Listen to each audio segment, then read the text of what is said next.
Donc, on va se retrouver un peu entre nous parce que le temps que Tierno règle ses soucis d'enfant.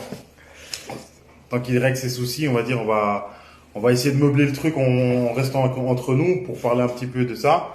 Ah oui, comme on le dit toujours, n'hésitez surtout pas à poser vos questions. Bon, on avait pas mal de questions, excusez-moi si on les a loupées, mais n'hésitez surtout pas de poser les questions. Comme ça, nous, on peut les poser en même temps. Souvent, on essaye de faire, quand il y en a un qui pose une question, l'autre, il check un petit peu l'écran pour voir les questions Qui sont posés. qui sont posées. Donc, qu'est-ce que vous en pensez? Est-ce que c'est plutôt bien? Pas très bien? Si vous pouvez mettre des cœurs, mettez des petits Grave, cœurs si vous aimez bien. mettez des cœurs un petit peu, ça fait pas mal. Bon, là, on s'acharne un petit peu, on perd enfin, c'est vrai qu'on est un peu, ça fait long qu'on est sur le Servette, là, donc là, on va commencer à arriver un peu sur le transfert, le premier transfert qu'il a effectué. Donc, merci, oh là là, les sentiments. Mais j'aime bien parce que il est quand même, Tierno, il est quand même, tu vois, il raconte deux, trois petites phases, il est marrant en plus, donc voilà, on vit Donc bien le voilà, truc. il est là. Top.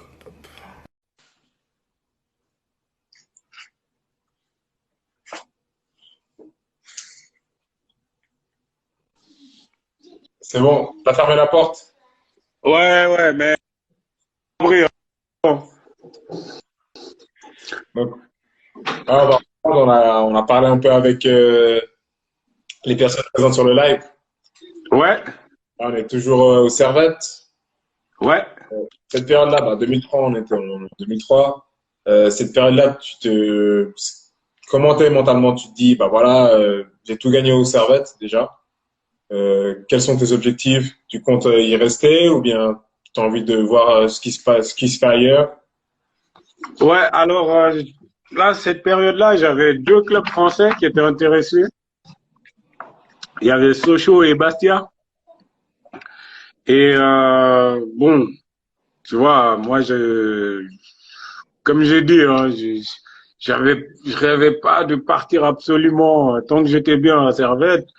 Bah, je voulais rester. Je me suis pas posé la question, tu vois. Mais au début, ils étaient intéressés. Après, j'ai plus eu signe de vie. Et ça revient, ils reviendront après. Mais si tu veux, on en parle après. Ouais, ouais. On parle. Euh, ils reviennent en 2004, je crois. Ou ouais, je sais plus. Début 2004. Début d'année, hein. Année 2004, pas début saison. Ok. Hmm. Et là, Et, et là et donc, ça s'est pas fait, donc je reste à Servette et puis bah, saison 2003, je fais aussi à Servette. C'est à cette période-là que Yoann Lonfa signe à Sochaux ou pas? Je sais plus.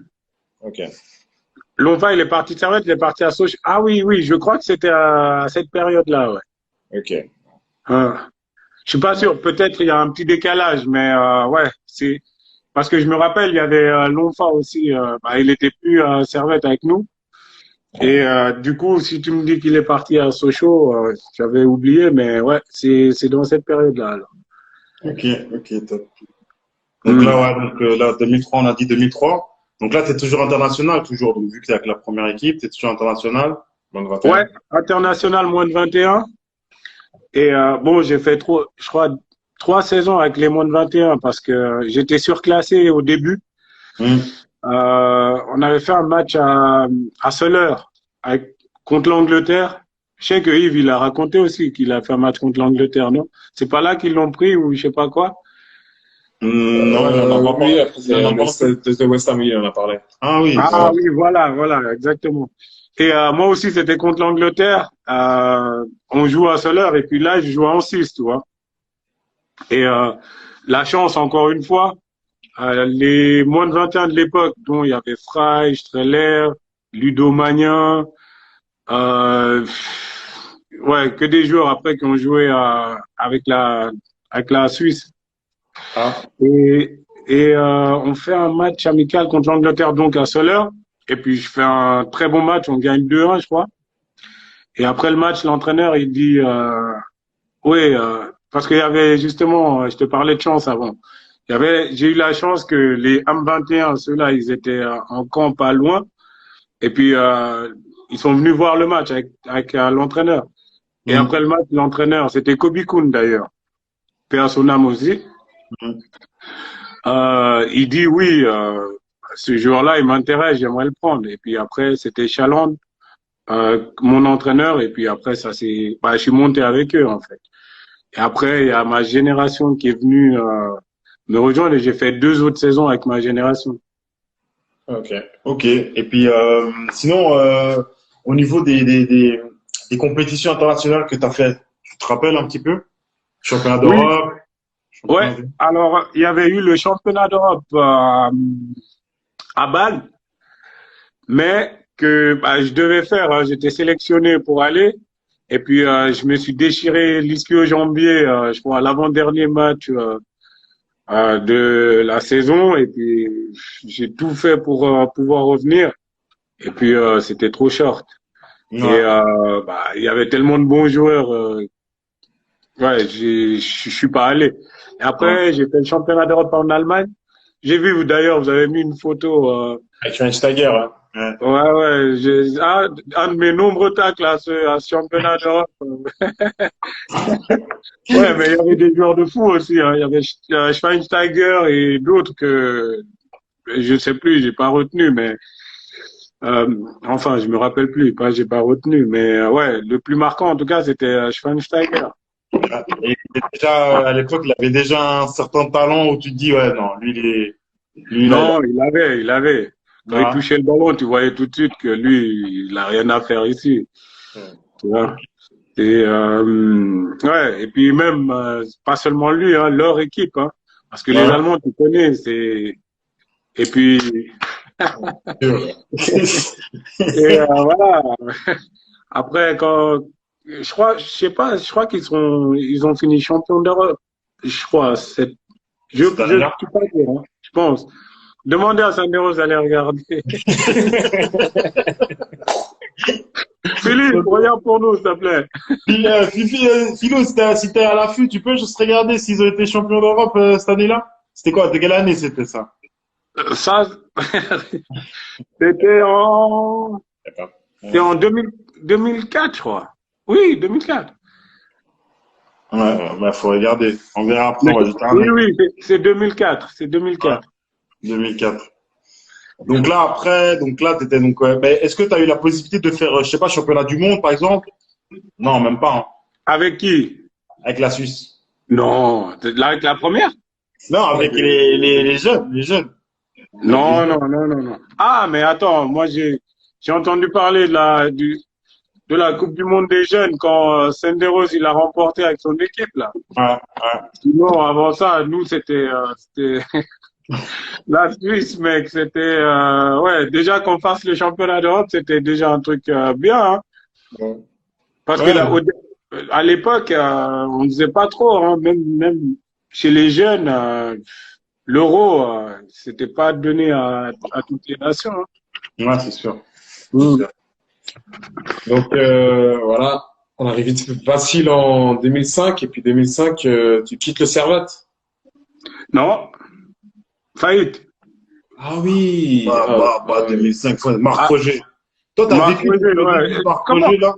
Comment vous avez pu oublier cette période? J'ai pas oublié. Moi, j'ai pas oublié. T'inquiète pas, j'étais là Ah, aussi. Je me Osni, rappelle, on est à la passé fin, de faut que je te dise quelque chose, Osni. Osni, à la fin, faut que je te dise quelque chose. Je me rappellerai toujours de toi. Mais à la fin seulement, à la fin. on parle à la fin. Ah. Donc Non, ouais, c'est alors, regarde, je vais raconter rapidement. Bon, on fait le championnat d'Europe 2004. Après, je reviens à Italie-Serbie finale. la, Philippe. la finale et c'est l'Italie qui gagne. Merci Philo. Merci, Ok. Philippe. Révise un peu aussi, là. C'est vrai, en plus, c'est à lui, c'est ses devoirs à lui. Moi, je suis pas là pour réviser, moi. J'ai déjà assez étudié. Oh. Non, mais Ah, pour non. comprendre, c'était des moments difficiles. Moi, je les ai vécus, hein, la fête. Je l'ai vécu. C'était des moments difficiles. Ah, ouais. Non, mais ouais. Donc, on finit le championnat d'Europe et moi, je rentre avant le dernier match de l'Euro. je ressens une douleur au genou, tu vois. Après, je sais pas ce que c'est. Je me dis, bon, il reste un match. Et après, je rentre et puis je vais pouvoir me reposer, tu vois. On finit l'Euro, je rentre. Je crois que je devais avoir 2 semaines et demie de vacances. Au bout de 12 jours, 15, on me rappelle, ouais, faut que tu viennes t'entraîner, machin, nanani, nanana. Bon, j'étais jeune, comme j'ai dit avant. Ouais, t'oses pas dire, ouais, écoute, moi, faut que je me repose. Je connais mon corps. Non, donc je reviens et puis au cours d'un entraînement, bah, je sens que j'arrive plus avec le genou, j'avais trop mal. Et puis après, on fait tous les tests, machin. C'était le tendon rotulien, il y avait des micro-déchirures. Ouais. Après, ils me disent, oui, faut qu'on opère ou on attend. Alors, moi, je me dis, si on peut attendre un mois ou je préfère attendre. Je vais pas passer sur le billard si on peut faire autrement. Et bah, on attend un mois, 2 mois, je recommence, j'ai mal. 3 mois, 4 mois. Donc, je perds quasiment 6 mois, tu vois, de l'été jusqu'en novembre. Et puis, bah, entre-temps, ce que j'ai pas rappelé, c'est que il y a Marc Roger qui est arrivé. Il a pris les rênes du Servette. Été 2004. Et puis, il a fait du grand nettoyage, le type. Il a viré plein de monde, il a ramené beaucoup de joueurs, des joueurs connus. Je sais pas comment ils étaient payés, mais pour un club comme Servette à l'époque, il fallait une gestion, je pense. Hein. Bah, c'est en partie pour ça que ça a fait faillite aussi. Hein. Mais donc il y avait Marc Roger. Novembre, toujours j'ai mal, j'ai mal, j'ai mal. Et, après ils disent bon, faut aller voir le docteur de l'équipe suisse, Roland Bider. Je vais le voir, il me dit oui, là faut opérer, mais lui il opère que à Bienne, hein, dans sa clinique East London privée, tu vois. Moi je dis comment on fait moi j'y vais ou j'y vais pas? Oui, oui, oui, Servette me donne son aval, hein. Enfin, les dirigeants de l'époque. Et je me fais opérer en novembre 2004 donc. Et bah, ça faisait déjà 2 mois parce que quand Marc Roger a repris, on a été payé jusqu'en octobre. D'accord. Ça veut dire juillet, août, non, ouais, juillet, août, septembre, octobre, 4 mois. Et après plus payé. Et moi je me dis ouais, on n'est pas payé, mais je dois me faire opérer, on fait comment? Il me dit oui, il me dit tu peux aller te faire opérer. Vas-y petit, vas-y. Alors je fonce, je me fais opérer et en février 2005, faillite. Après, vers qui se tourner, tout ça. Mais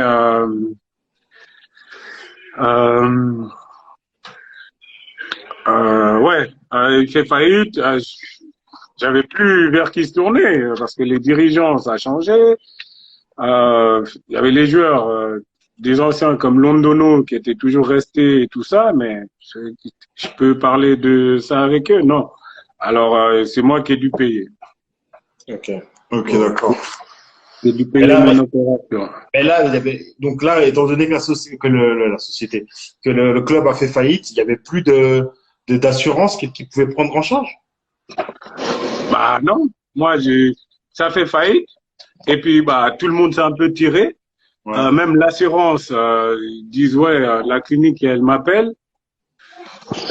Attendez, je vais bouger un peu parce que je suis. Mais non, c'est pas grave. Pardonnez-moi, hein, j'ai beaucoup de soucis à la maison, les gars. Attention. Non, mais c'est quoi, il y a les. Vas-y, t'inquiète. Non, ouais, après, il y avait. Ils m'écrivent, oui, alors. On a envoyé des factures qui sont revenues, machin. Moi, je dis, moi, je sais pas, hein, on m'a dit d'y aller, je suis allé.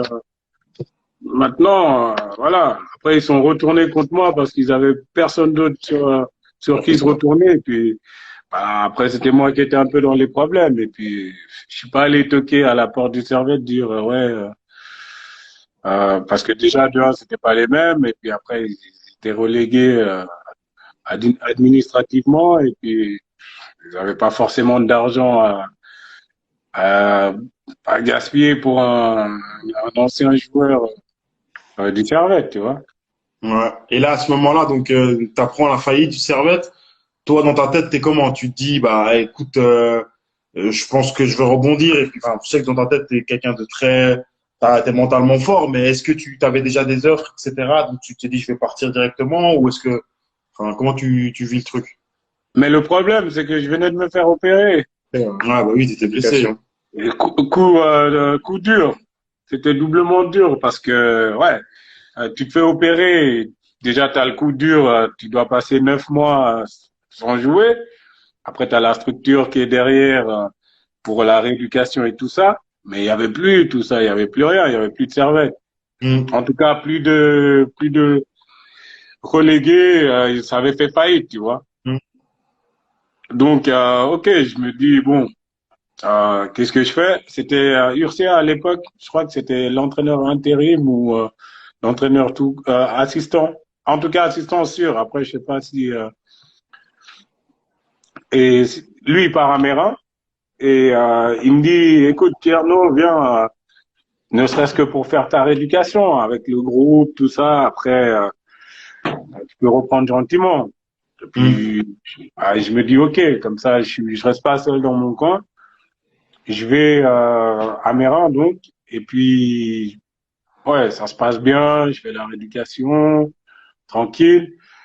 Après, je reviens, attends, je me fais opérer en novembre 2004, je reviens été, non, ouais, l'été 2005, on fait vers la fin du premier tour, je crois. On fait un match à la Chaux-de-Fonds. C'est mon premier match hein, quand je suis revenu. À 44e minute, duel aérien, je retombe, bim. Ah, je sens une douleur, j'arrive plus à marcher. On m'amène sur dans le vestiaire. Après, le lendemain, je suis allé voir. Ménisque. Non. Ouais. Là, c'est dur. T'as eu quand même, t'as eu des petits pépins physiques, mais là, c'est deux blessures consécutives. Tu crois que c'est dû à quoi? À l'hygiène de vie, enfin, c'est de la malchance. Alors, la première, le tendon rotulien, là, je crois que c'est surcharge. Parce que durant les 3 saisons, j'avais pas beaucoup de repos dans les trêves, tu vois. Et bon, l'hiver, oui, t'as un mois. Après, l'été, c'est court en Suisse. Ouais. Tu vois, en plus de ça, quand t'as des sélections nationales, machin, tu reviens, tu t'enchaînes la préparation 1, 2 semaines après, c'est lourd. Et je pense la première blessure, c'est dû à ça. Après, la deuxième, c'est un manque de chance. Tu vois, duel aérien, tu sautes, tu retombes, tac, ménisque. Tu peux pas dire que c'est l'hygiène de vie. Non. Après, si t'es les ischios, machin, voilà, tu te dis, le gars, il a pas dormi, machin, mais là, non, c'était pas le cas. Je pense tout simplement que c'était de la malchance. Et là, après combien de temps pour récupérer, enfin, de rééducation? Moi, ça m'a pris un peu de temps parce que c'est le ménisque externe. Ok. Et celui-là, il prend plus de temps que le ménisque interne, tu vois. D'accord. Et puis, ouais, t'es à Mérin, tu t'es battu pour revenir, tu fais même pas un match entier, même pas une mi-temps entière, 44e minute. Là, tu te dis, bon, vas-y, le sort, il s'acharne un peu, mais ouais, allez, on va essayer de revenir quand même.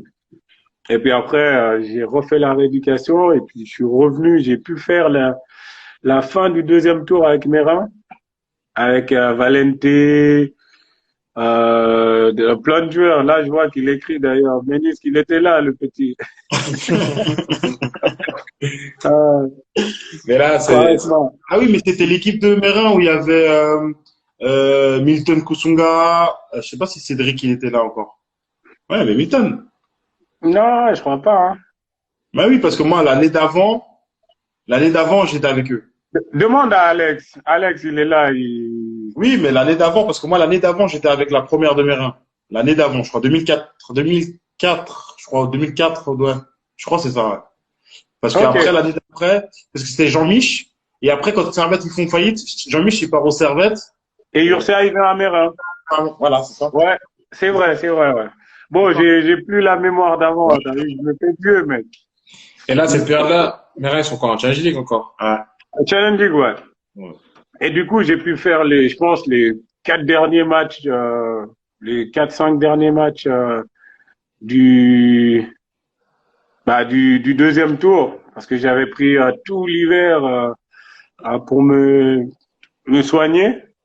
Et puis, le temps de te remettre en forme, de reprendre le rythme, ça faisait quasiment 2 ans que, à part le match, à part les 40 minutes que j'ai fait à la chaux de fonds, ça faisait quasiment 2 ans que j'avais plus joué, tu vois. Mm. Après, ouais, j'ai pu revenir, j'ai fait quelques matchs et puis après je suis parti à Xamax. Et là, avec Samax, ça se fait comment le contact avec Samax? Il y avait déjà des trucs, des pourparlers ou? Non, en fait, Castella, il était à Xamax Ok. et puis il me connaît bien, hein, c'est lui qui m'a lancé avec la première Servette à l'époque en 99 et du coup il a besoin de joueurs et il fait appel à moi parce que j'étais revenu en jeu et puis il m'a appelé, moi j'ai pas trop réfléchi, hein. J'ai dit ok. En plus avec Mera, on descend cette année-là, Mm. malheureusement. Euh, Après je dis ok, je vais à Xamax et tout se passe bien. Tout se passe bien D'accord. parce que dès la première année, on fait la montée. Ok. Et puis je me retrouve de nouveau en Super League. Hmm. Et bah, c'est, je sais plus ce que je veux dire. Donc, tu fais ta montée en Super League et là, ça se passe comment? Donc là, tu arrives déjà dans un club où donc c'est peut-être une autre structure, une autre, enfin, au niveau par rapport aux Servette, quelle est la différence? Parce que par rapport aux infrastructures, c'est pas les mêmes, Neuchâtel et Servette. Ouais, c'est vrai qu'à Servette, franchement, à l'époque, moi, je trouve il y avait pas mieux. J'ai pas vu les autres, hein. Ouais, Après, il y a Bâle qui est venu, qui s'est mis à niveau et qui a dépassé ouais, tout le monde. Il y a IB aussi qui a fait. Mais à l'époque, nous, on allait jouer à Bâle. Tu voyais le stade, t'avais pas trop envie de jouer, tu vois. T'as la piste autour, t'as des bosses un peu, tu vois. ouais. Euh, mais à Servette, les Évos, t'as le jacuzzi, t'as le hammam, je sais pas combien de terrains pour t'entraîner. Tu t'entraînes toujours sur des bons terrains. Tu arrives à Xamax, tu dois prendre la voiture pour aller t'entraîner un peu dans la montagne. Mm. C'était je me rappelle plus.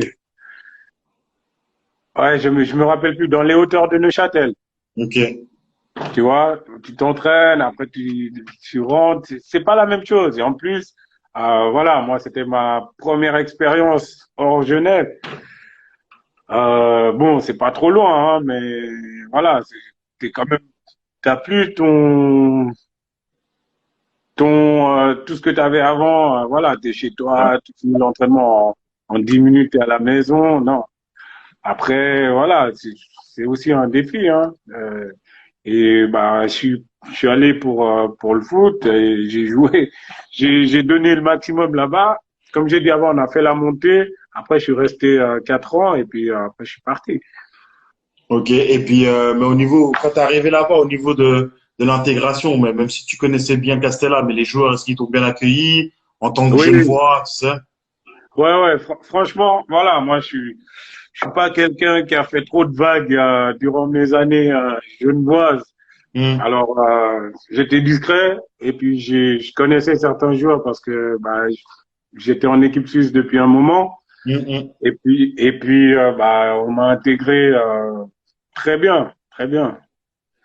D'accord, donc tu fais 4 ans à Neuchâtel Xamax, c'était une 4 années, on va dire, stable, où vous jouez que le milieu de tableau, c'est ça, hein, vous n'avez pas fait Non, on a fait une fois demi-finale de Coupe Suisse Ouais.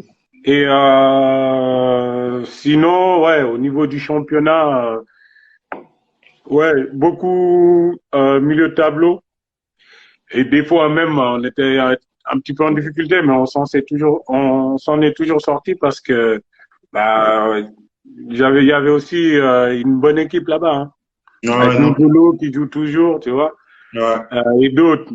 Ouais, il y a Varela aussi qui est passé, il y a Rossi, il y a même Zuber Buller. Hmm. On avait franchement une très bonne équipe. Donc, ouais, ces périodes-là, est-ce que tu as des offres de l'étranger comme au Servette ou bien c'est que. Non, non, non. En tout cas, moi, j'entends pas parler. Ok. Donc, comment ça se fait? Comment ça se passe le transfert à Lausanne? Si, elle a pas. Euh, non, alors attends. Après Neuchâtel, je pars à 6 mois Ah, ok. à Dubaï Club. Ah, Euh, ok, le, d'accord. ouais, le club, il s'appelle Dubaï. Enfin, il s'appelait parce que maintenant, ils ont fusionné deux clubs et puis ça a changé de nom. Mais euh, Allez, viens, t'es joué. T'es joué en mandaté en Irlande. ouais, pardon, je disais juste le. Ouais. Mais ouais, je vais dans ce club-là, qui s'appelait Dubaï Club. Et puis, je reste que 6 mois parce que ça se passe pas comme je l'espérais. Les dirigeants, euh, ouais, ils disent un truc, après le lendemain, ils disent un autre, après ils disent attends. Euh, Après, c'est pas ce que j'espérais de. Et puis, je suis revenu à Lausanne parce que Lausanne, ils me voulaient déjà avant. Mais là, comment ils t'ont contacté eux, pour tailler à Dubaï? En fait, je connaissais des gens là-bas et puis un agent. Et bah, c'est cet agent-là qui il est en contact avec ce club-là et il connaissait le président du club et puis il m'a fait venir. Et là, ils t'ont proposé, quand ils t'ont fait venir, ils t'ont donné une grosse mallette avec plein de billets ou pas? Parce que je pense que les gens, ils le voient comme ça. Ils se disent Dubaï. À Dubaï, t'arrives avec une mallette, voiture, Non, essence plein à vie. ils m'ont donné une mallette, mais il y avait que mes équipements dedans. Et puis, comment la vie à Dubaï, c'était bien? Ah, C'était, la vie à Dubaï, comment tu l'as vécu là-bas? ouais, magnifique, magnifique. Déjà, première fois j'arrive là-bas, je sais plus, c'était l'été, hein. C'était Hmm. en, en août, je crois, début août ou fin juillet, quelque chose comme ça. Je sors de l'aéroport, je transpire direct. Tu vois, je me dis, putain, je vais mourir ici. Après, je me suis habitué bah, à tout, quoi, à leur mode de vie. Euh, En plus, tu vois, je suis musulman. Ouais. J'ai pas trop pratiqué pendant mes années où j'étais bah, Servette, Xamax, tout ça. Tu Ouais. arrives là-bas, tu commences à t'entraîner, tac, il y a l'appel à la prière, on arrête l'entraînement, on va tous prier ensemble, on revient, on reprend l'entraînement. Tu Ok. vois, déjà Hmm. là, tu te dis, bon, c'est pas la même chose, tu vois. Ils Ouais. vivent par rapport à la religion. Et franchement, pour les gens qui sont pratiquants, il n'y a pas mieux entre Ouais. l'Arabie Saoudite et les Émirats. Il n'y a pas mieux. C'est tout est fait par rapport à la religion. Quand il y a l'appel à la prière, en tout cas en Arabie Saoudite, ils ferment tous les magasins. Et tu as la police des, la police musulmane. On les appelle les Moutawa, en fait. Et Hmm. eux, ils veillent. Si un gars, il ferme pas, bim, ils bloquent définitivement. Ciao. Ok. Alors, tout le monde respecte. Après, plus tard, je vous raconterai des anecdotes sur la Suisse. Là, tu pars en famille ou bien tu pars d'abord seul? Pardon? Cette période-là, tu pars en famille ou bien tu pars d'abord seul? Non, non, je pars seul. Je pars seul. En fait, on était en vacances. Et puis après, j'ai eu ce contact-là et puis je suis parti. Et ouais, comme j'ai dit avant, ça se passait pas comme moi je pensais. Alors j'ai pris la décision de revenir après 6 mois. Hmm. Et là, je reviens en janvier 2011 à Lausanne, je signe à Lausanne. Pour les supporters de Servette, attention, j'ai pas fait Servette direct Lausanne, hein. Parce que tu sais, il y en a, quand tu passes de Barça à Real ou de Paris à Marseille ou de Servette à Lausanne, Je te jure. là, il y en a écrit, mais non, mais juste pour dire, ouais, après j'arrive à Lausanne, on était en Challenge League aussi, j'arrive au deuxième tour avec Karupt, Doudou, vous connaissez, non? Le Doomasta. Mais Doudou oui. Masta, le DJ, c'est lui, il m'arrangeait en son là, il mettait dans c'était le DJ du vestiaire. Tu vois, j'arrive, il y a les Doudous, il y a plein de joueurs, je me dis, plein de joueurs que je connaissais un peu et puis que j'arrive dans une bonne ambiance, je retrouve un peu ce que j'avais pu connaître à Servette et avec Samax Mm. par rapport à Dubaï. Hein. Et je fais le deuxième tour avec eux, on monte direct aussi en, Super League. en Super League. Et puis après, je refais une année supplémentaire, sauf erreur. Ouais. Et là, on se bat contre la relégation aussi, tu vois. Je sais plus si j'ai fait une année ou deux, bref. Et après, je suis parti. Il y a l'Arabie Saoudite qui s'est présenté avec un autre agent que j'avais connu par Feindouno qui m'avait présenté. Et il me dit oui, j'ai quelque chose en Arabie Saoudite pour toi. Nanana. Moi, je me dis oula, Arabie Saoudite, c'est chaud. Qu'est-ce que je vais aller faire là-bas en Arabie Saoudite? Après, il y a tout le monde qui m'a dit ouais, c'est une année, ça passe vite. Non, non, non. En plus, après, faut pas se mentir. Hein. Là-bas, ça paye. Ici, ça paye pas comme là-bas, tu vois. C'est les dogs. Même si j'ai fait une assez pour moi. Hein, après, on peut toujours mieux faire, hein, ça c'est sûr. Mais voilà, pour moi, je suis satisfait de ce que j'ai fait en Suisse. Tu vois. Et j'avais pas, voilà. Quand tu vis en Suisse, tu joues en Suisse. Après, t'as pas des salaires énormes, à part quand tu joues à Bâle, IB, sinon, des fois aussi. Mais je me dis, ok, fais le choix un peu de partir, hein, et puis d'essayer de ramasser un petit peu d'argent, tu vois. C'est tout à ton honneur. Aujourd'hui, enfin, tu vois, je veux dire, comme on disait la dernière fois, on en parlait, c'est que tu commences une carrière parce que tu aimes le foot. Enfin, voilà. Tu touches un peu d'argent que tu te dis, bah, autrement, peut-être, pour d'autres personnes, ils disent que c'est énorme. Mais après, des années, tu espères grimper les échelons et peut-être gagner un peu plus. Puis après, à un moment, tu vois que tu arrives à un seuil, tu commences à réfléchir à dire, bon, et comment je commence à avoir un certain âge, il faut peut-être que je commence à coffrer parce que, tu vois, je veux dire, le train de vie d'un footballeur, c'est quand même quelque chose de, je veux dire, ça a quand même un coût, tu vois, je veux dire. Donc, à partir d'un certain âge, quand on commence à avoir du plomb dans la tête et qu'il faut qu'on commence à se dire, ouais, bon, faut que je commence à coffrer. Là, l'heure, elle est déjà passée presque. Elle est presque, hein.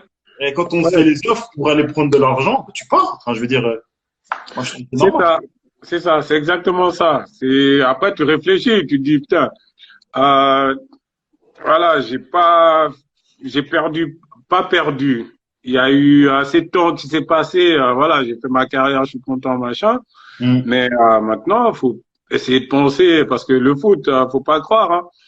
Hein, ça dure pas éternellement. Hein. Tu peux t'arrêter d'un coup à cause d'une blessure. Après, t'as l'âge qui est là, t'as les jeunes qui poussent aussi, les vieux dehors, tu vois. Après, tu te dis bon, qu'est-ce que je fais? Comme tu te dis voilà, si je vais t'emprunter ton mot, je vais essayer de coffrer et puis, et puis voilà.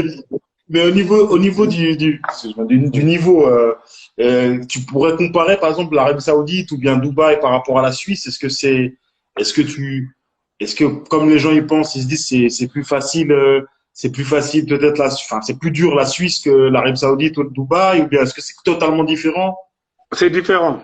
Je dirais plutôt ça, c'est différent parce que moi j'ai joué des matchs en Arabie Saoudite. Franchement, il y avait du niveau. Parce que il y a certaines équipes, tu sais, tu as le droit à 4 étrangers. Et à certaines équipes, il y a tellement les pépettes que ils sont prêts à payer cher. Et des fois, ils prennent pas que des vieux à la retraite, hein. Des fois, ils prennent des jeunes Brésiliens qu'on connaît même pas ici en Europe, mais qui sont super forts. Et ils font toute leur carrière là-bas parce que ils prennent l'argent. Enfin, j'ai dit Brésiliens, mais Sud-Américains, parce qu'il y avait des Argentins aussi, des Argentins, des Chiliens, il y a de tout. Des Sud-Américains, ils aiment bien ça. Et les Africains aussi, tu vois. Et je te disais, j'ai joué des matchs, le niveau, c'était niveau Super League, certains matchs. Parce que bah, tu as des équipes, 4 étrangers, plus 4 étrangers, s'ils sont forts. En plus de ça, ils ont des locaux qui sont bons. Franchement, ça donne des bonnes confrontations. Et en plus, le niveau de l'Arabie Saoudite, c'est le meilleur où j'ai joué dans le golf. L'Arabie Saoudite et l'Iran, je pense, c'est les 2 meilleurs niveaux. Parce que, bah, du reste, si tu regardes bien les Coupes du Monde, l'Arabie Saoudite, ils y sont régulièrement. Tu vois, et l'Iran aussi. Les Émirats, un peu moins, parce que les locaux, eux, ils ont tout déjà. Ils ont déjà tout. Qu'est-ce qu'ils vont aller s'emmerder, attaquer dans la boue, machin, ils s'en battent des fois, tu vois. Il y a moins d'ambition. Alors qu'en Arabie Saoudite, ils ont une autre culture. Ils adorent le foot, hein. Ok. Bon, ça. Mais donc ok, donc là t'es en Arabie Saoudite, ça se passe comment? Ils te proposent donc tu vis à l'hôtel, t'as un appartement, enfin c'est comment? Ta famille elle te suit? Alors au début ils me mettent dans un appartement, mais c'est comme un hôtel, appart-hôtel si tu veux. Ouais. Et t'as quelqu'un qui est là, qui nettoie l'appart. Par contre, il fait pas manger. Mais bon, l'avantage qu'ils ont là-bas, c'est que c'est pas cher du tout, tu vois. Ouais. C'est vraiment pas cher. Pour te dire, le salaire, j'avais même pas besoin de toucher parce que les primes de match, ça suffisait à tes besoins du mois, quoi. Ouais. Et franchement, t'as pas beaucoup de besoins, tu vas pas en boîte, machin, il y en a pas. Alors, tu manges, tu vas jouer à la play chez les potes, tu parles au téléphone, et puis voilà, et c'est répétitif en fait les journées là. Et puis, bah, niveau des paiements de salaire, c'était bien, c'était correct. Enfin, ils payaient au top prévu, tout ça. Au début, oui. Toujours ça, c'est le problème là-bas aussi. Ouais, mais attends, tu sais, moi je pensais pas je me disais ouais, parce que j'avais vu les trucs là au Qatar, ils retiennent les passeports. Non, moi j'ai 2 passeports déjà. J'ai le suisse et le guinéen. Et moi Le quand Guinéen, je vais aussi, parce on veut savoir aussi par rapport à la sélection guinéenne. C'est ça, grave. OK. Mais c'était OK, là. bon. Après non? Ouais, après, continue. On finit avec l'Arabie Saoudite. Ouais. OK. Ouais, qu'est-ce que je disais? Par rapport au passeport. T'as 2 passeports. Ah oui, j'ai 2 passeports. Et puis, bah, chaque fois que je vais dans ces pays-là, je donne mon passeport guinéen. Le suisse, je le garde dans la poche. S'il y a un petit problème, je file à l'ambassade. mais heureusement, j'ai jamais eu de problème, tu vois. Ils m'ont chaque fois fait mes visas de résidence, machin, ils m'ont rendu mon passeport. Ils l'ont jamais bloqué. Ouais. Et en plus, j'avais besoin de ça pour aller en sélection. Donc, ils pouvaient pas me bloquer les passeports. Et donc, je disais au début, ils payent régulièrement. Arrivé vers la fin de la saison, les 3, 4, ouais, même déjà l'hiver, hein, ça commence à bégayer, à avoir un peu de retard. Et quand tu vas les voir, tu dis, chef, c'est comment? Ils te disent, ils ont une phrase là-bas, Inch'Allah Boukra. Boukra en arabe, ça veut dire demain. Tu vois? Si Dieu veut, demain. Et chaque fois qu'il me disait cette phrase, après, au début, je disais, ah, ok, bon, c'est quand même, on est des musulmans, mais ça arrive pas. Après, j'ai compris, quand il dit cette phrase-là, ça veut dire, mec, rentre chez toi. et après, ils ont payé. Il me restait 3 mois à toucher, je crois. La saison, elle est finie, il me restait 3 mois à toucher parce que le reste, ils avaient payé, tu vois. Après, j'ai eu la chance, j'ai tout de suite retrouvé un club à Dubaï. Donc, à la place de rentrer, je suis allé direct à Dubaï. Ouais. Et là, pendant qu'on était en camp d'entraînement, on a fait un camp d'entraînement de 3 semaines, mec. Et je mangeais tous les jours la même chose, j'en avais marre. Mais ouais, pendant le camp d'entraînement, je commence à recevoir des coups de téléphone des dirigeants de l'Arabie Saoudite. Et je savais que tant qu'ils payaient pas les anciens joueurs, ils pouvaient pas qualifier les nouveaux qu'ils avaient pris pour la saison. D'accord, ok. Tu vois, fort heureusement, sinon c'était Ouais, perdu. c'est ciao. Sinon c'était Inch'Allah Boukra, mec. Mais ouais, franchement, voilà. Alors à partir de là, ils m'ont appelé machin. Et moi, dans ma tête, je me suis dit bon, ils me disaient ouais, redonne-nous ton numéro de compte, on va te payer, nanani, nanana, s'il te plaît, s'il te plaît. Et c'est eux qui me suppliaient pour me payer. Dans la tête, j'ai dit non, vous avez voulu me faire chier, je vais vous faire chier un peu. Et puis je disais non, non, mais j'ai pas, et je vais vous donner, Et après finalement, j'ai donné assez rapidement parce que voilà. J'avais pas envie qu'il arrive un truc. J'avais envie qu'il me paye vite fait aussi en même temps, tu vois. Ouais. Et puis voilà, ils m'ont payé. Et moi, j'étais déjà à Dubaï, j'ai fait mon année et puis après, voilà, je suis rentré. Donc ouais, cette période-là, t'es en sélection guinéenne. Ouais, Et ouais. faut savoir Déjà un à peu. Lausanne. Quand j'étais à Lausanne, j'étais en sélection déjà. Et comment ça se passe? Enfin, franchement, toi qui as connu, bon, t'es né en Guinée, mais t'es venu Mhm, super tôt en Suisse. Après, t'as que vécu un peu le foot suisse. Après, bah, t'es parti dans les pays du Golfe. Comment mhm. ça se passe, première fois que tu côtoies le foot africain? Bah, première fois, j'arrive. Je suis bon. Faut savoir aussi, on avait des bons joueurs, hein, Pascal Feindouno. Manzaré, il n'était plus là, mais il y avait Feindouno, il y avait Yatara, mais il jouait en Turquie à Trabzonspor, là, mais Mhm. super fort aussi. Traoré, j'arrive. Non seulement je suis content d'être en sélection, mais en plus de ça, il y a des joueurs et ils sont tous trop gentils, tu vois. Mhm. Et ça se passe bien parce que l'intégration, voilà, moi je parle un peu à la langue. Je suis pas un binational, disons, qui est né en Europe et puis qui arrive, qui a du mal à s'intégrer Ouais, ouais. parce qu'il parle, il y a la barrière de la langue. J'avais pas ça.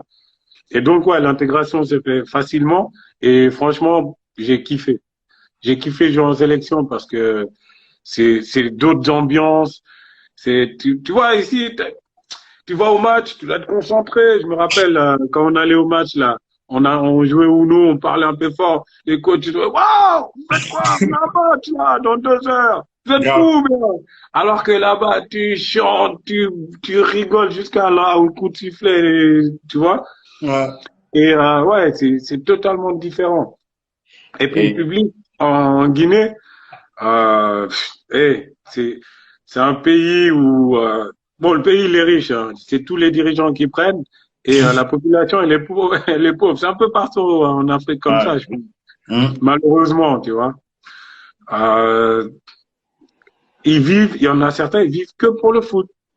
Il y a, et tout le monde, hein, grand-mère, petit-fils, machin, bébé, tout le monde est derrière l'équipe nationale. Et je crois, je sais plus combien de personnes on a au stade, je crois 30 000, quelque chose comme ça. Et puis tu faisais des matchs, il y avait 50 000 peut-être. Parce Grave. ils se posaient, il y en a même sur le toit de la tribune. Putain, tu vois ça, tu te dis non, mais c'est magnifique. Et quand tu vois ça, ça te donne qu'une envie, c'est de te défoncer à fond. Ouais. Et par rapport à la sélection, t'as une anecdote à nous raconter, un truc qui t'a marqué, qui t'a fait rire ou Oui, j'en ai plein, j'en ai plein. Déjà, quand les gens, certains, ils parlent ils- qu'est-ce que tu fais? Ah ouais, pardonnez-moi, hein, excusez-moi. Vas-y, vas-y. Tu sais, euh, avant la CAN, attends, avant la CAN, j'étais à Lausanne et on joue contre Getse en décembre. Ouais, je sais plus le combien. Tu sais, la CAN, c'est vers le 20 janvier. Mm. Et je saute, il y a un joueur de Getse qui me pousse et Il y a un autre de Guettier en face de moi et il a le genou plié. Et je tombe dessus, bam. Je me suis fracassé le bras. Et bon, je me fais opérer, machin. Après, les médecins ils disent ouais, alors je sais, vous êtes sélectionné, mais vous allez pas faire la CAN. J'ai dit quoi? Vous foutez de ma gueule? J'ai dit non, mais vous êtes malade ou quoi? Moi, je vais faire la CAN, quoi qu'il arrive. Après, ils me disent bon, franchement, c'est pas, il faut penser à. Mais je dis non, moi je vais faire la CAN. Même si vous me dites n'y allez pas, je vais y aller. J'ai déjà mon billet, de toute façon. Je vais y aller. J'avais même pas le billet encore, mais bon. Et après, ils me disent ok. Après, ils m'ont fait ça, tu vois. Voilà. Tu vois, tu le mets dans le bras, là. Ouais. Moi, c'était un peu. Ça, j'ai mis ça et ça m'a permis de jouer avec ça parce que bah, c'est tout mou. Ok. Ouais, alors ils m'ont fabriqué ça, j'ai pu aller à la CAN. J'ai fait la CAN, mais c'était pas encore guéri. Hein. J'avais trop mal. Tu sais, quand tu cours avec les vibrations et tout. Alors, ce que je faisais pour soulager bah, les douleurs, essayer d'être bien, je mettais ça et puis je prenais une chaussette. Tu sais, on jouait avec des chaussettes blanches. Je coupais le bas, je mettais et puis après, j'attachais une bande très forte. Tu vois, comme ça, pour que ça soit compressé au maximum. Des fois, je sentais même plus mes doigts parce que le sang, il passait même plus trop. Et puis après, bon, il y a eu les matchs de préparation. Après, on a commencé la compétition. Et en Guinée, les supporters, tout le monde, même les journalistes, ils ont cru que bah, je faisais ça pour me donner un style, en fait. Nouveau style. Un nouveau style. Et après, les sélections d'après, j'arrivais en Guinée, je voyais des gens qui criaient mon nom. Ouais, tiens, et puis ils avaient tous le bras bandé, mec. Truc de ouf. Moi, j'ai souffert le martyr, eux, ils croyaient que c'était pour le style, mec. Ah là là. Arrête, ouais, c'est pour ça que je te dis, les Guinéens, en tout cas les Guinéens, mais je pense que c'est un peu partout en Afrique, ils s'identifient tous à l'équipe nationale, ils veulent tous pour eux, c'est une porte de sortie pour une vie meilleure, tu vois. Donc ouais, on revient alors après l'Arabie Saoudite, tu vas à Dubaï, Ouais, tu fais une saison à Dubaï. ouais. Là, ça se passe comment? C'est parce que là, t'avais déjà fait une saison auparavant avec Dubaï FC. J'avais fait 6 mois, mais je suis pas allé dans le même club. En fait, aux Émirats, ils regardent le championnat saoudien parce que, comme je t'ai dit avant, le niveau il est un peu meilleur. Ouais. Et puis parce que tout simplement ils aiment le foot et puis bah, ils s'intéressent aussi aux championnats qui les entourent. Et puis ça s'est fait comme ça parce c'est eux qui m'ont contacté pour me dire ouais écoute on t'a vu jouer en Arabie Saoudite, on aimerait bien que tu viennes jouer chez nous. D'accord. Et là, l'équipe de Dubaï te contacte, il s'aligne sur le salaire que tu avais en Arabie Saoudite ou bien? Non, il s'aligne pas. C'était un peu moins. Mais bon, j'ai accepté parce que la vie, elle est un peu meilleure aussi à Dubaï qu'en Arabie Saoudite. Parce qu'en Arabie Saoudite, bon, au début, je suis parti seul. Je suis parti seul. Après, il y a la famille qui est venue me rejoindre pour les derniers mois, je pense. Ouais, en tout cas, ils sont restés un moment, tu vois. Et on arrive à l'aéroport. Moi, je viens pour les chercher et bah, c'était un problème parce que ma femme, elle n'avait pas la burqa, tu vois. Et là, bon, on se cache dans la voiture comme ça pour pas qu'on nous arrête. Hein. Ensuite, les fois d'après, ce qu'il faut savoir, c'est qu'en Arabie Saoudite, moi, j'étais dans une ville, Riyad et tout ça, t'es pas obligé de mettre sur la tête. Mais moi, j'étais dans la ville la plus stricte de l'Arabie Saoudite, Gassim.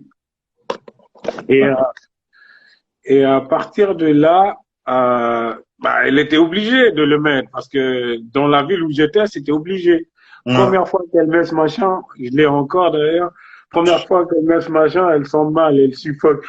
Je dis, mais qu'est-ce qui t'arrive? Oh, j'arrive pas à respirer avec ça. Je dis, mais écoute, tu vas pas me casser les pieds. T'es obligé de le mettre. T'es obligé, c'est comme ça. Moi, je peux rien. Et eux, ils avaient un chauffeur. Tu vois, quand moi j'étais à l'entraînement, le chauffeur venait les prendre pour les amener dans les centres commerciaux. Et quand ils allaient au centre commercial, bon, elle s'habille la première fois, donc, hein, et la deuxième fois, elle est toute contente. Je dis, mais qu'est-ce qu'il y a? Ah ouais, c'est trop bien, machin, t'as même pas besoin de t'habiller, en fait. Tu fous juste ta vieille robe, là, et puis,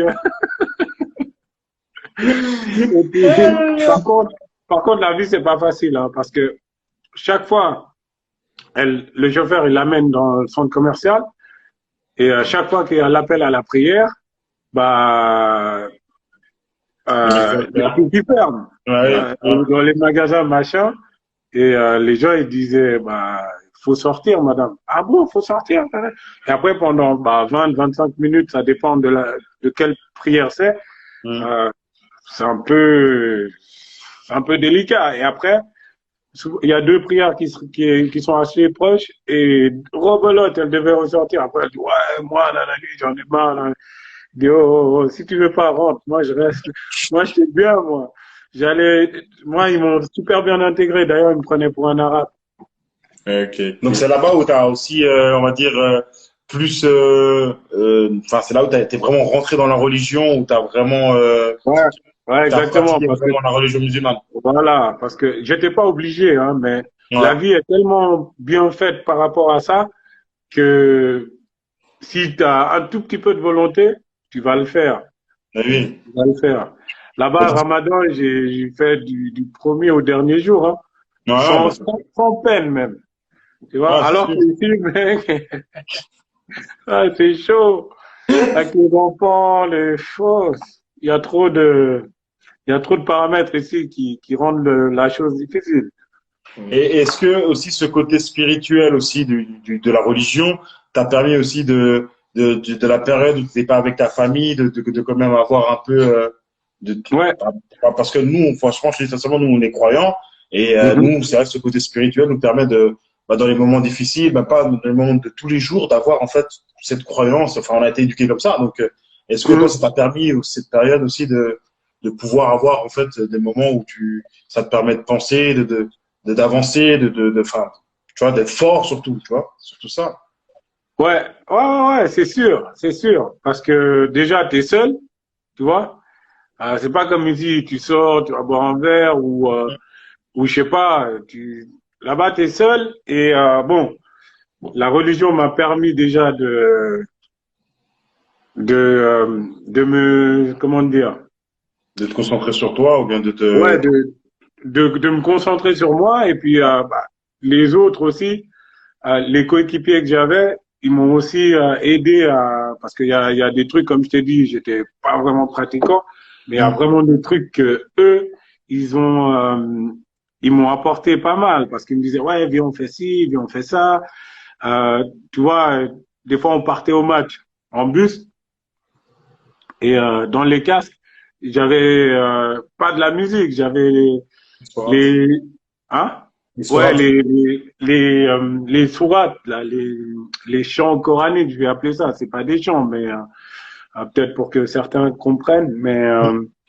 Mais ouais, et j'écoutais ça et ça m'apaisait, ça me faisait du bien, tu vois. Et ouais, alors que avant, j'aurais jamais fait ça tout seul. Et en étant là-bas, franchement, ça m'a permis de voir plus clair par rapport à la religion et tout ça. Ok. Donc là, par la suite, tu es à Dubaï. Et qu'est-ce qui fait que tu ne restes pas à Dubaï? La magouille, mec. Écoute, alors, Dubaï, c'est quelque chose, mec. Bon, il n'y a pas que Dubaï, hein, partout. Parce que quand j'étais là-bas, j'ai fait 2 saisons et demie. Je crois que j'ai dû voir 15 entraîneurs. Oh. Oh. Parce que t'as des entraîneurs, ils font la prépa, ils se font virer avant même le premier match du championnat. Je te jure, truc de fou. Le gars, il a préparé l'équipe, machin, nanani, nanana. Ils ont l'argent. Allez, tiens, on te paye et puis tu te casses, on prend un autre. Le problème, c'est quoi? C'est quand ils prennent un autre. Ah, il y a Farouz là, c'est un de mes potes là, de là-bas d'ailleurs, Dubaï, un défenseur central. Bref, quand ils virent un entraîneur, ils en ramènent un autre. Et l'autre, il vient souvent, euh, il a ses joueurs à lui, parce qu'il sait que quand il va les faire signer, prime de signature, tout ça, ils vont récupérer une petite partie, tu vois. Et Faros, ils vont récupérer une partie. Alors forcément, ils font du business. À toutes les trêves, quasiment, il y a 2 ou 3 étrangers qui dégagent et il y en a 2 autres qui viennent. Ouais. Et puis, ça marche comme ça. Après, moi, j'ai pu faire toute une saison. On m'a pas viré à la trêve parce que je tenais un petit peu l'équipe avec laquelle je jouais. Et voilà, j'étais pas là pour prendre l'argent, machin et rien faire. Non. On avait une petite maison au bord de la plage, mais j'étais pas là pour profiter, machin et tout ça. J'étais là pour montrer ce que je valais et puis mériter ce qui me donnait, tu vois. Et puis alors la trêve arrive, je reste, il change pas. Heureusement, j'avais peur. J'avais déjà viré 2 entraîneurs, tu vois. Et d'ailleurs le troisième, il a sauté à la trêve. Ils ont ramené un autre, mais il m'a dit non, il a regardé les vidéos du premier tour qu'on avait fait, il a dit non, lui, je le garde. Et puis, les 2 autres, ils les ont virés et ils en ont ramené 2 autres. Ouais. Et ce qui fait que, j'ai fait une saison complète. Et puis voilà. Si ça va pas là-bas, ça va pas, on te donne ton truc et puis ciao. Et au niveau des payes, c'était, par contre, là, ça restait quand même. Ouais, là, c'est régulier, ouais. Ok, d'accord. Ok, top. Donc là, après ça, tu reviens en Suisse. Ouais, après, je reviens en Suisse, ouais. Tu reviens en Suisse? Ouais. À Après, Carouge. à Carouge, ouais. Et là, J'arrive à Carouge. Hein? C'était planifié là, à ce moment-là, ou bien t'es venu, Non, non, non. Mon contrat, il est fini. Ils ont tout changé. Parce que ce qu'il faut savoir là-bas, c'est pas le président qui paye, c'est la ville. Moi, je sais pas si vous connaissez un peu les Émirats, il y a Dubaï et à côté il y a Sharjah, mais c'est collé, c'est comme dire à Genève et Carouge si tu veux. Ok, d'accord. Tu te rends pas compte, c'est vite fait, en 15 minutes, 15-20 minutes, t'es ou à Dubaï ou à Sharjah, tu vois. Ok. Et Sharjah, il y a pas mal de clubs à Sharjah et ils donnaient beaucoup d'argent au club. Et dans notre club, ils ont donné beaucoup d'argent, ils savent pas où c'est allé, machin. Alors ils ont décidé de tout changer. Ils ont dit bon, on fait même les dirigeants, machin. Ils ont dit on dégage tout le monde, on refait un truc. D'ailleurs, le club où j'étais, il a fusionné avec un autre. Et puis voilà. Mais ouais, pour dire c'est pas les présidents qui payent, tu vois. Alors donc quand ils ont dit ciao tout le monde, j'avais plus de contrat, alors je suis rentré. Et puis voilà. T'es revenu en Suisse, t'es revenu à Carouge. Et ça s'est fait comment à Carouge? De toute façon, tu connaissais déjà, c'était quoi? C'était Cotin à l'époque, hein? Ouais, c'était Cotin, ouais. Ah, donc, ouais, C'était Cotin. Mais naturellement. après, ouais, quand je suis revenu, j'aurais pu aller à Servette, dire ouais, je suis revenu, machin. Mais à vrai dire, hein, pour être honnête, mon genou, il commençait aussi à... Parce que j'ai quand même eu 4 opérations dans les 2, Oh. dont 3 sur le genou droit. Et puis, j'étais vers la fin, faut pas se mentir. Et là, je me suis dit, bon, j'ai commencé à Carouge, j'ai fait mes expériences, machin, ma carrière. Là, je finis à Carouge, la boucle est bouclée, et puis voilà. Et puis, ouais, ça s'est fait naturellement. En plus, j'habitais Carouge à 50 mètres du stade presque. Alors, j'ai signé à Carouge, et puis voilà. On va juste te couper parce que ça fait déjà 2 heures qu'on parle. On va fermer le chat pour le réouvrir. Eh, vous parlez beaucoup, hein? C'est nous.